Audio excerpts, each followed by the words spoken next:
میرے نبی سے پوچھا گیا یا رسول اللہ مسلمان بزدل ہو سکتا ہے؟ ڈرپوک، آپ نے کہا ہو سکتا ہے۔ بخیل ہو سکتا ہے؟ کنجوس، کنجوسی کہتے ہیں سندھی میں، کنجوس ہو سکتا ہے؟ آپ نے کہا ہو سکتا ہے۔ یا رسول اللہ جھوٹ بول سکتا ہے؟ کہا نہیں نہیں، جھوٹ نہیں بول سکتا۔ بزدل بھی ہو سکتا ہے، ڈرپوک بھی ہو سکتا ہے، کنجوس بھی ہو سکتا ہے، جھوٹ نہیں بولے گا۔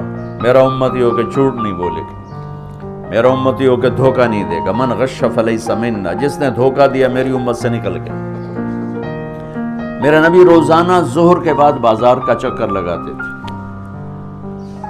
اور ایک ایک دکان منڈی کو خود چیک کرتے تھے کہ شریعت کے مطابق ہے کہ نہیں۔ ہمارے علماء کو تو بازار کا راستہ نہیں آتا اور اس کو بزرگی سمجھتے ہیں کہ ہم بڑے بزرگ ہیں، ہم تو کبھی بازار جاتے ہی نہیں۔ میرے نبی روزانہ بازار جاتے تھے تو ایک منڈی میں ڈھیر لگا ہوا تھا غلے کا، جو یا گندم، بارش ہوئی تھی لیکن وہ خشک تھا، تو آپ نے اندر ہاتھ ڈال کے نا نکالا تو اندر سے گیلا۔ آپ نے کہا یہ کیا کیا؟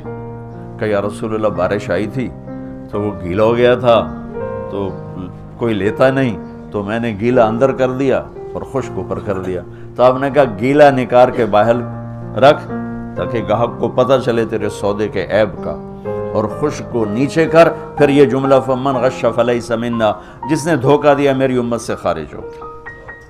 کتنی سخت بات فرمائی۔ جس نے روزہ نہیں رکھا میری امت سے خارج ہو گیا، یہ نہیں کہا کہ جس نے دھوکہ دیا میری امت سے خارج ہو گیا۔ تو میں دو باتیں آپ کو بتا رہا تھا، اللہ اس کے رسول دونوں کی طرف سے محبت کا دعویٰ مکمل ہو جائے۔ فَلْيَصْدُقِ الْحَدِيثَ إِذَا حَدَّثَ، سچ بولنا ہوگا زندگی بھر۔ فَلْيُؤَدِّ الْأَمَانَةَ إِذَا تُؤْمِنَ، کسی کو دھوکہ نہیں دینا ہوگا۔ فَلْيُحْسِنْ جِوَارَ مَنْ جَاوَرَهُ، لوگوں سے اچھا سلوک کرنا ہوگا، خاص طور پر پڑوسی کے ساتھ اچھا سلوک کرنا ہوگا، چاہے وہ مسلم ہے، غیر مسلم ہے، اپنا ہے، پرایا ہے، اچھا ہے، برا ہے، حسن سلوک کرنا ہوگا۔ تو اس حسن سلوک اور سچائی اور دیانتداری، ان تین چیزوں کے ساتھ آپ سیاست کرو، آپ تبلیغ کرو، آپ تجارت کرو، آپ حکومت کرو، آپ مزدوری کرو، آپ اللہ اس کے رسول کے محبوب ہیں اور اللہ اس کا رسول بھی آپ سے پیار کریں۔ سچائی، دیانت اور سلوک یعنی انصاف، کسی پر زیادتی نہ ہو، کسی پر زیادتی نہ ہو۔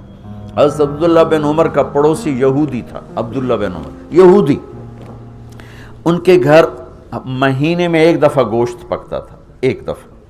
جس دن گوشت پکتا تھا تو فرماتے ہمارے پڑوسی کو بھیجائے، تو اگر گھر والے کہتے جی ابھی نہیں، تو کہتے پہلے اس کو بھیجو، بعد میں کھاؤں گا، اور وہ یہودی